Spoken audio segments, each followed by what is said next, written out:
Alexander the Great could be buried in the Amphipolis tomb. Who fears that possibility? You realize a few years ago they found a beautiful tomb east of Salonika in northern Greece. They didn't find it recently, but it was re-excavated recently, and they found various crypts inside. They found into the entrance, there was a magnificent, very well kept tomb. They found chambers inside. They found sphinxes. They found what they thought originally were caryatids, but they were clothones, some kind of an ancient type of an Amazon woman. And they were using their beauty to entice their enemies. And they were basically warriors. And some people fear that this tomb could actually belong to Alexander the Great. I'm translating this from a Greek article on Hydra. So the dead king Alexander the Great, we know he lived about 330 BC, and he conquered all the known world east of Greece, and that was the end of the Persian Empire. So they say that the tomb was built for him.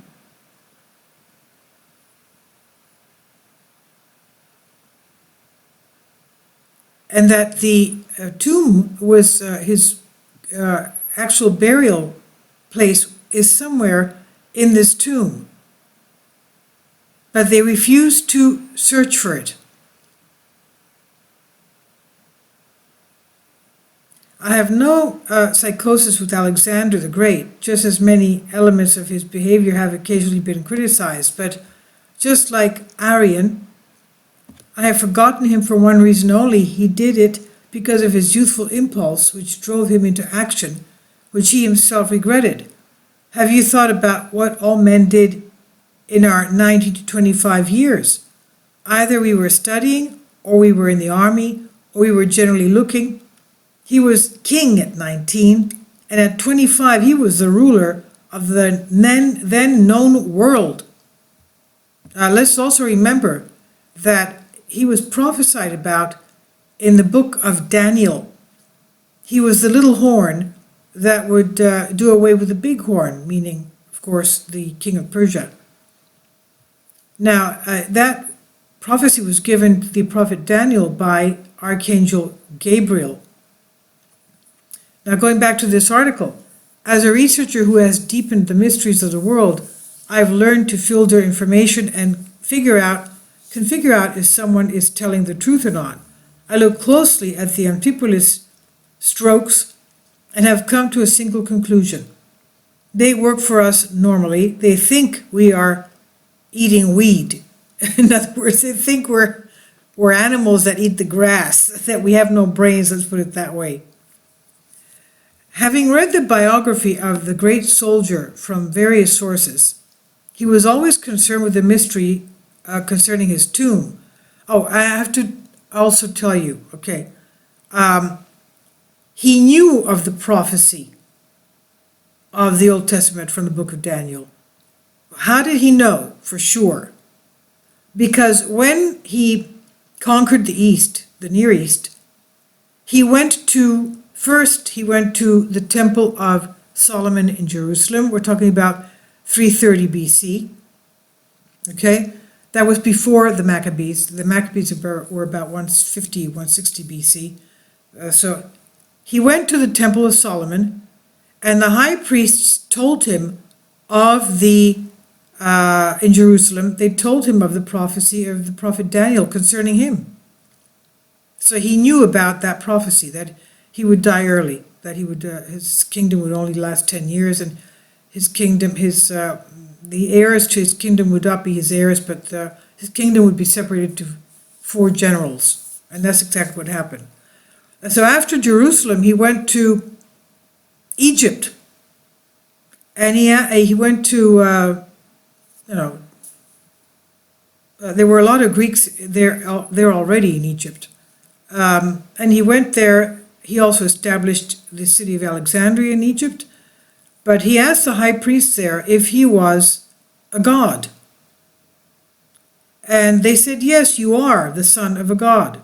Therefore you are a god. And why did they tell him that? It's because the high priest knew that his real biological father was Pharaoh Nectanebo, one of the last pharaohs of the real pharaonic line of Egypt. But because of the fact that his life was in danger, he fled Egypt and went to Salonika. He went to the palace of King Philip, Alexander's father, before Alexander was born. But Philip was away on a campaign somewhere, and the wife, Alexander's mother, Olympias, was there.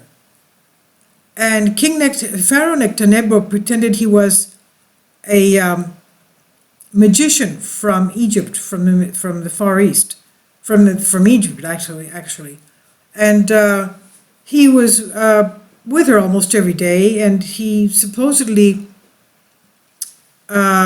used his knowledge of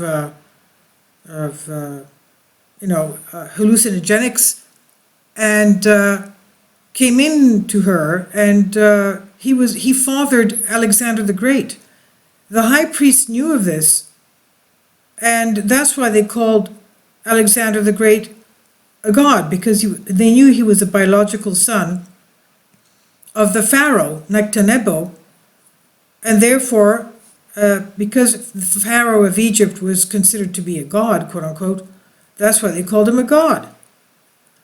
And when Philip, Alexander's father, returned to Salonika, Thessaloniki of northern Greece, and found his wife pregnant, even though he had not been with her to conceive that child, he was always claiming that that child was not his son.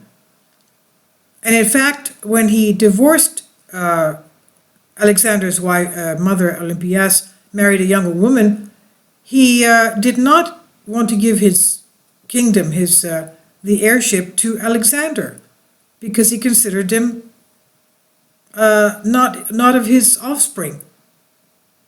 So that's just fact, that's history. But then something happened, Philip lost his life, and then Alexander did take the kingdom. But okay, so Alexander knew of the prophecy of the prophet Daniel.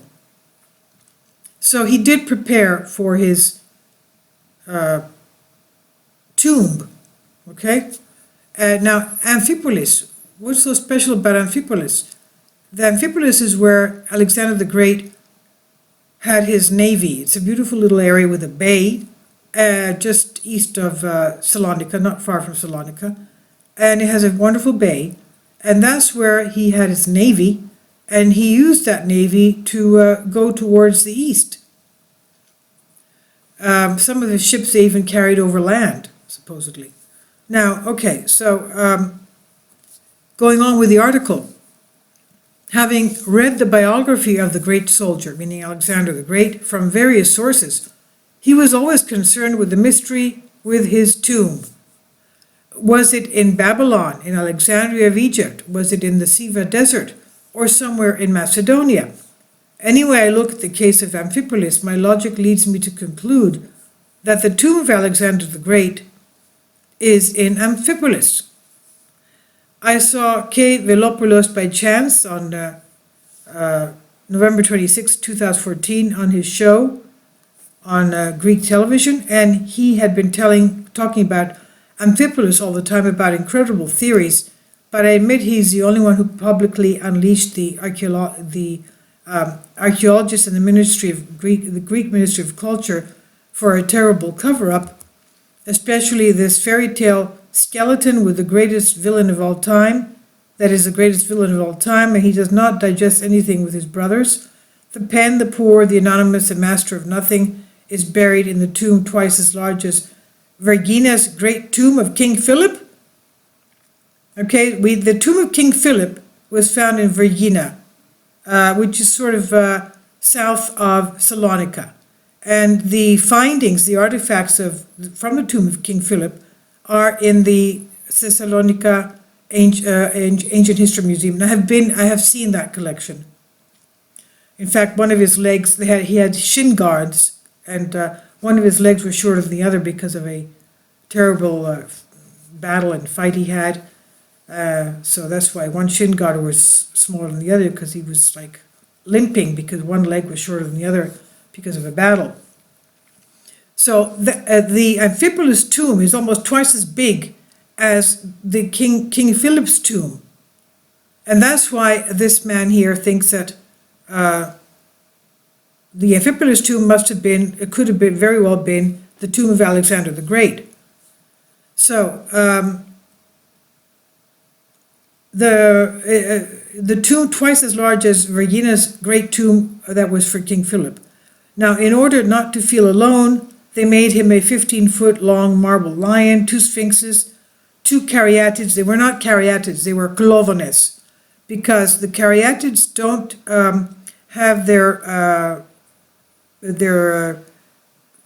breasts are covered. The caryatids have both breasts covered, whereas the clovones have one breast exposed.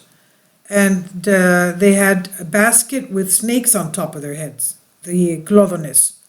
That's not what the caryatids had. They had a basket, but it wasn't, full of snakes. So that's why the women in Amphipolis were clovones. It's like the female warriors protecting the king type of thing. I don't know. That's what it seems like. So 15-foot marble lions, 2 sphinxes, 2 caryatids, and a mosaic of incredible beauty. Is that normal work for just anybody's tomb? And this person doesn't think so. So he says, so again, I would like to summarize his own very logical remarks in my question. 1, at the monument was found the rosette, that is the rose, the royal emblem, found in the golden shrine of Philip II of Regina, unsolicited by Peristeri, Monedi, Tasula, and others. That's she was the woman that was in charge of the excavating of that, of the findings there in Amphipolis. So the royal emblem was found there, just as it was found in King Philip's Regina tomb. So if the royal emblem is found in Amphipolis, that means a royal is buried there. Number 2, on the outline of the monument on the marble has been found by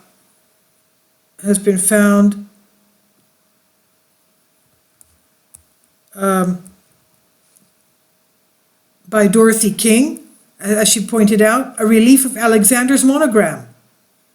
Whereas the Greek archaeologists said they were symbols of the builder. That's not so. Dorothy King, who was an international archaeologist, says no, the relief, the monogram is Alexander's monogram, meaning that the monogram was that of Alexander the Great.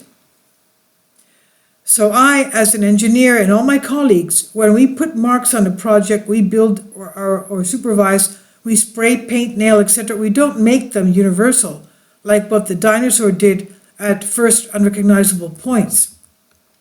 Not to mention the same monographs that, as some others say, and others found themselves in the grave and covered them with black and white. 3, the 15-year-old lion symbolizes not just a general, as they claim, but a king.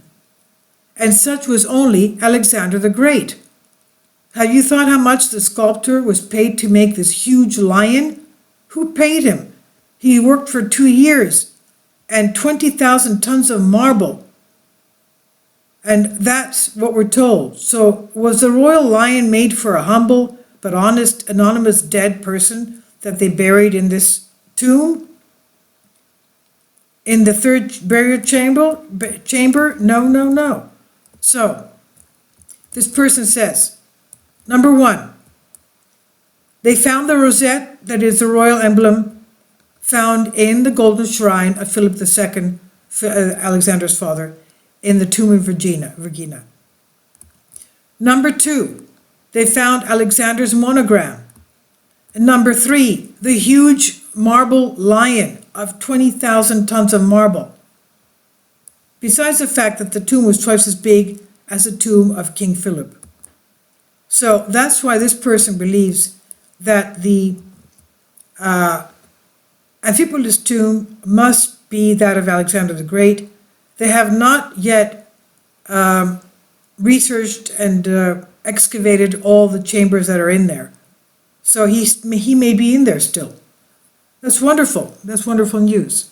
I'll leave links below for you. For this, I've translated this from Greek into English.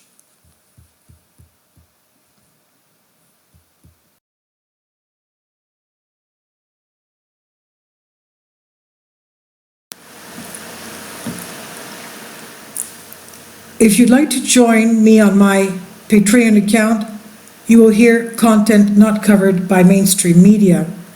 These riveting stories will be based on my research, and I will state my opinions and give my personal insight on diverse and controversial subjects and world events not covered by mainstream media, and not supported by YouTube guidelines. So whatever I have on my Patreon, most of those will not be on my YouTube channel. Please consider becoming a member today. More of the most significant and important videos will be on my Patreon channel. Your support helps me to continue my research and keeps this YouTube channel alive. And we depend on your support, your generous charity, because we help economically challenged families here in Athens, Greece, in Kapota, and we also help the young generation with university tuition and the community around our church. Thank you.